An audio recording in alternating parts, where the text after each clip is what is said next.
Hello everyone, you're very welcome along on this latest edition of the Open Country Audio Walks with me, Tom. You join me on what is a bit of a dull day, I must be honest. It started off a lot worse though. There was rain overnight, but the clouds have started to thin a little bit, and I feel that our prospects for this walk today are quite promising. You never know, by the end we might even see a glimpse of sunshine, which really would cap it off nicely.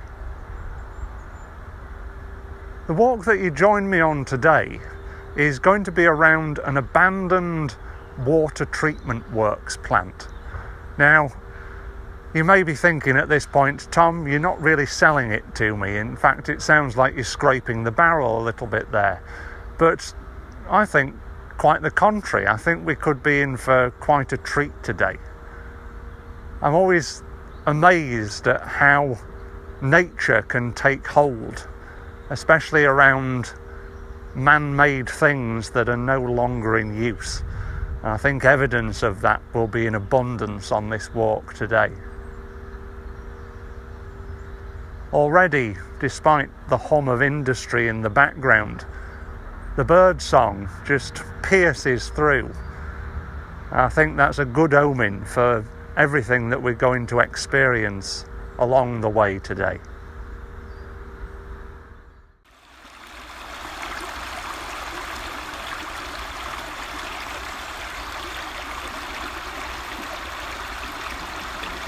Water. The sound of it is quite calming in many ways, especially as it just trickles over the rocks. And it's quite a pertinent element on today's audio walk, because if it wasn't for water, then the treatment works wouldn't have existed in the first place, and the landscape that we'll be walking through would not look as it does today. Over the years, it's just been sculpted by human hand. Even the river that I'm currently stood up to my ankles in, you'll be pleased that I'm wearing my Wellington boots once again, so I'm keeping nice and toasty and dry. But even this valley where I'm standing now has been sculpted by the river, the natural element, but also by man as well. In front of me there's a huge bank, and under it there's a concrete archway which is channeling the water of this stream down towards where the water treatment works once stood. If it was a summer's day and the water was in less spate than it is at the moment, I'd probably attempt to get through the tunnel, because although it's not my height, I could probably duck down quite easily and follow the line of it down, because the path that we'll be continuing on this walk is actually at the other side of this tunnel. Although I'm not feeling that adventurous today, I think I might slip and damage my recording equipment. So the next time you hear from me, hopefully we'll be safe and sound and walked over the ridge and down the other side to meet the stream once again at the other side of the tunnel.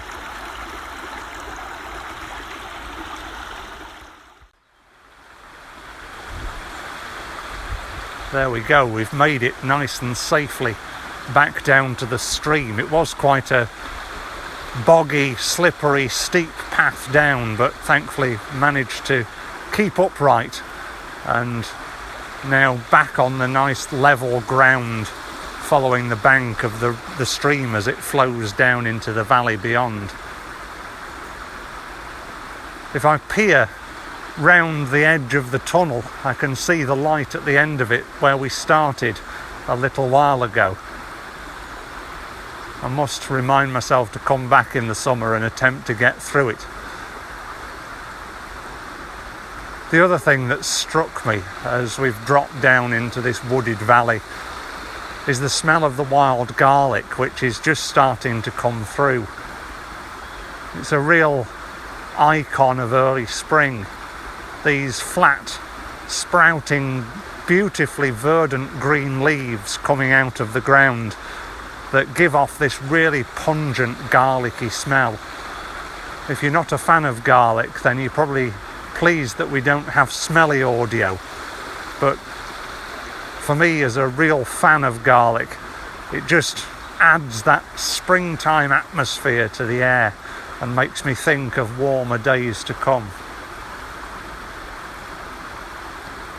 In contrast to that, at my feet there's lots of disposed tyres, like car and trailer and motorbike tyres, all dug into the earth, and it's just again that reminder that although we're walking through a natural world, it is always going to be sculpted by human hand.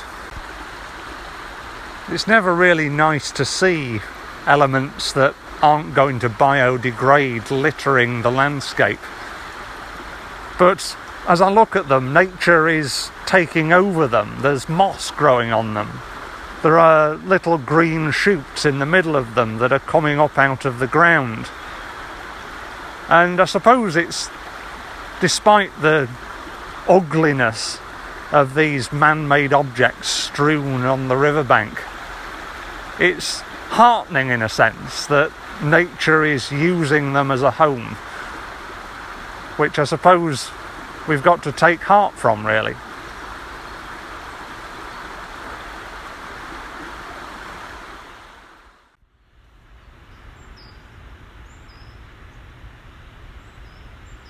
As we continue to follow the stream down the valley, we've been met with more reminders of this industrial landscape. To our left, there are these huge concrete blocks which have little arched iron bars coming out of them, where they've obviously been used to lift them by huge plant machinery. They certainly couldn't be lifted by people, that's for certain. They're probably about 3 metres long by 2 metres wide and a good half a metre thick. They would have been used at one point to block off the road, because on one of them there's a very mossy road closed sign that I can just make out through the green of that moss. And in front of us we're just about to go through this huge iron gateway, which is heavily padlocked, but the footpath just nips round the side of it, so don't worry, we're not breaking and entering or anything like that. Again, in contrast to that industrialness, we've got these really established oak trees on our left-hand side, and beyond there a few beautifully dense green yew trees that of course are evergreen, so it punctuates this winter landscape with a beautiful, subtle, dark green glow. The path in front winds on through these beautiful trees and is tempting us further on, so I suppose we ought to go with our gut and follow this beautiful woodland path.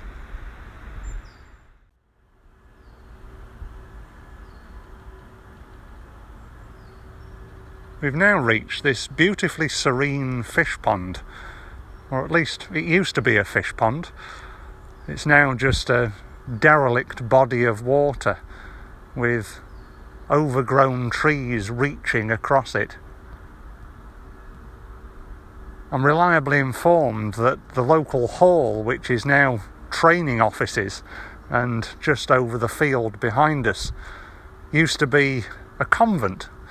And this fish pond was part of the recreation area around the convent. Again, it just reminds us how human history shapes the landscape that we live in.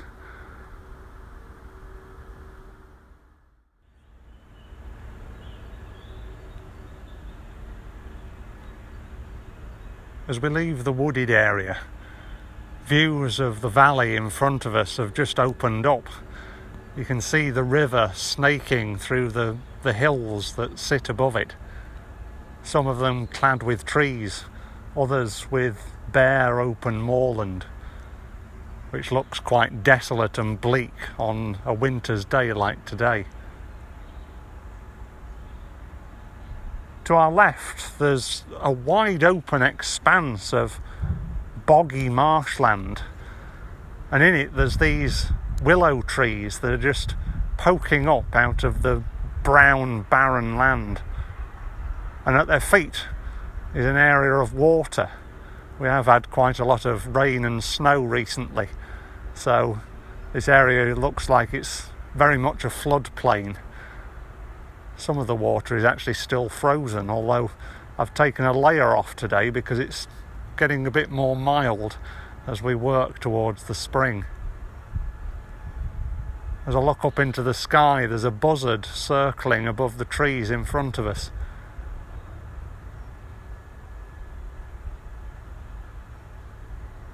In fact, there's two. I can see three buzzards. Wow. It's not something you see every day. They're obviously making use of that warming air and circling on those thermals. We thought we had a good view of the valley. I bet they have an even better one.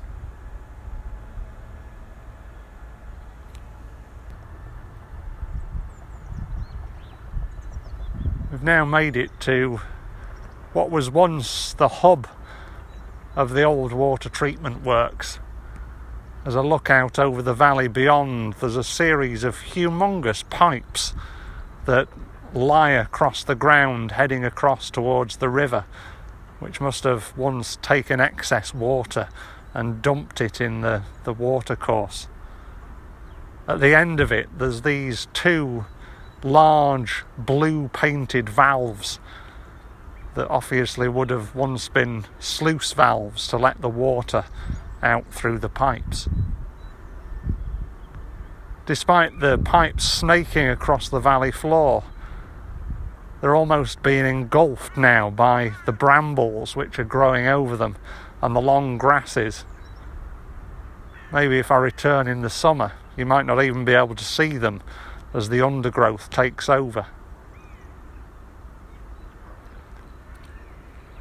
You may have just been hearing those buzzards again there, which are circling almost directly above my head. I've got an absolutely fantastic view of them now. There's only two now though. I'm not sure where that third one has gone. Maybe they've seen it off.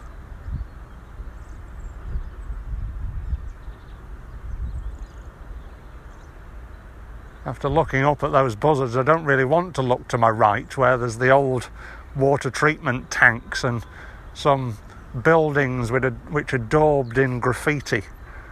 I think I'll look back up to the sky and enjoy this aerial show that these beautiful birds are putting on for us.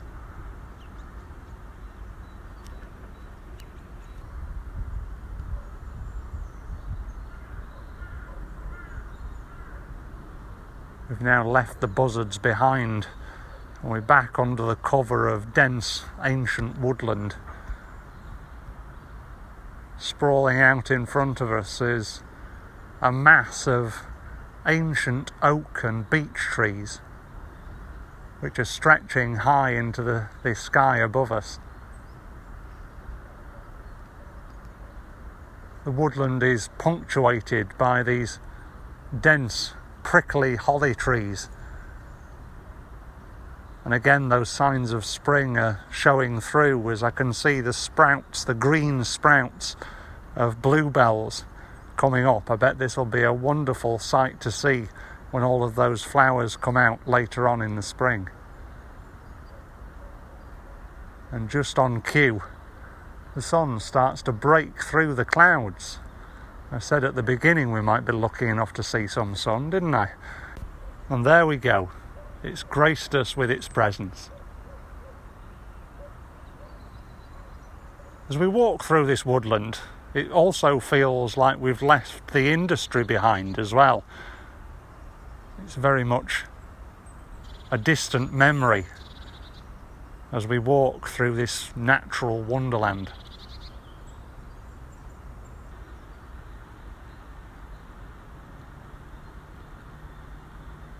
As we continue our loop around the old water treatment works, as quickly as the sun came out, we've now been hit by a short, sharp shower. The sun is still out actually. I'm looking round to see if I can see a rainbow. which usually happens in these sort of conditions, but I can't see one at the moment. Anyway, we've made it now onto a very muddy, boggy path that is running along the top of the old water treatment works. And I look through the rhododendron bushes and a few oak trees on my right hand side. I can see the old sewage tanks from the water treatment works, which are now just a sea of crumbling concrete and bending metalwork that's warping over time. And again, it's wonderful to see how nature's taking over, with moss and grasses growing out of every conceivable gap in the concrete, and trees sprouting from the metal walkways that crisscross this very linear landscape. The one thing about nature is it isn't linear at all, and it's nice to see it breaking up that man-made view across the valley in front of me.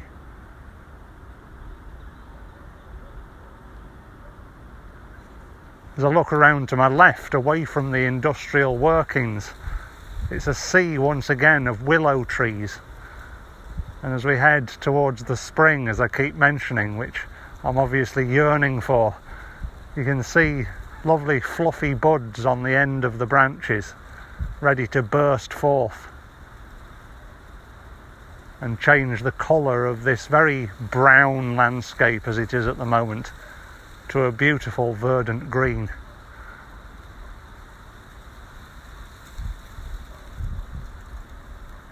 The rain seems to have stopped again now, so I can come away from this shelter and carry on along this very muddy path.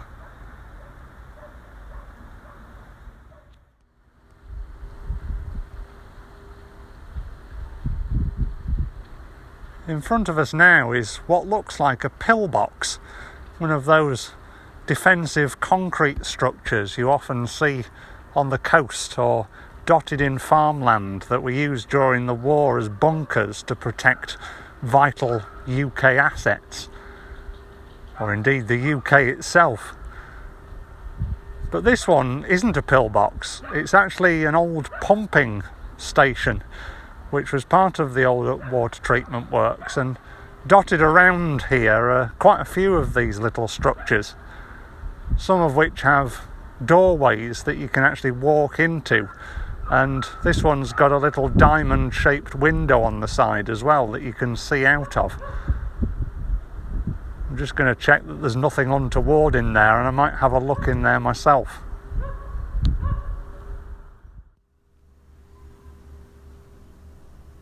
It's quite small in here actually, and a bit echoey. I could see it being the perfect place for bats to hang out and roost, or maybe even cave spiders. There are a few webs hanging from the ceiling, but nobody home at the moment. Over the years it's been daubed with graffiti a bit. There's pink, green and purple polka dots on one side, and white, green and red polka dots on the other side.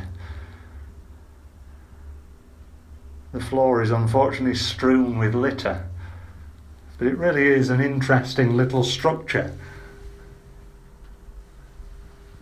Something that you don't see every day as you're out walking in the countryside, and nice to just have a little bit of an explore round.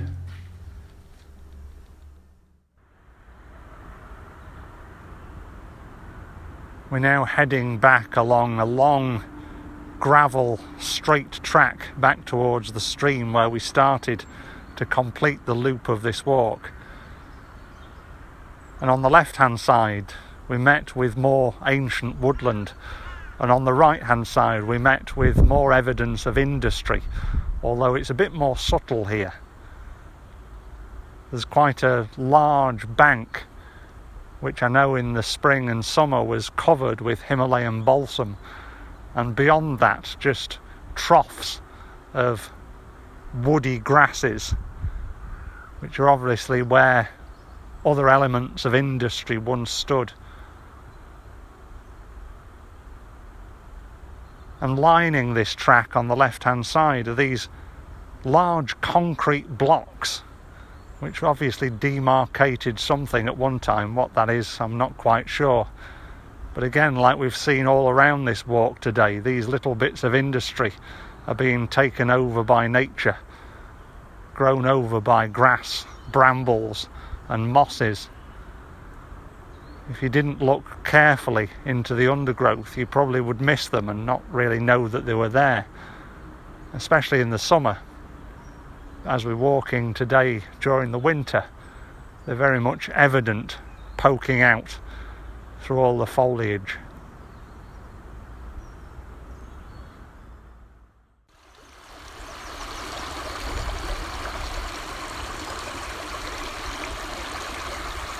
Well, we've now made it back to the stream where we started this walk, which seems like quite a while ago now. We seem to have experienced quite a lot today. And once again, I'm stood in the water up to my ankles, and it's now doing a brilliant job of washing my welly boots after all the mud that we've walked through along the way.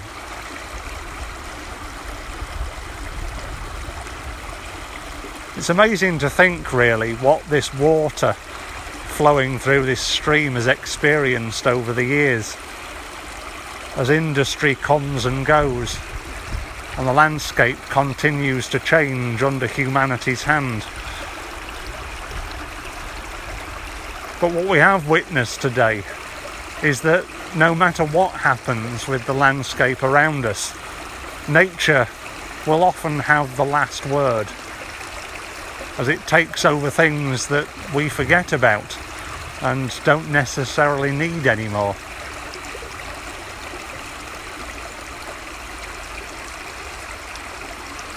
I hope you've enjoyed joining me on this bit of a different audio walk today, but enjoyable all the same. If you'd like to hear more of these audio walks, then check out opencountry.org.uk and you'll find our full collection there, which we add to every couple of weeks or so. On the Open Country website you can also find out more about what we do as a charity and maybe help us out with producing more of these audio walks and providing more services like this in the future by sending a donation our way. Until next time, thank you very much for listening.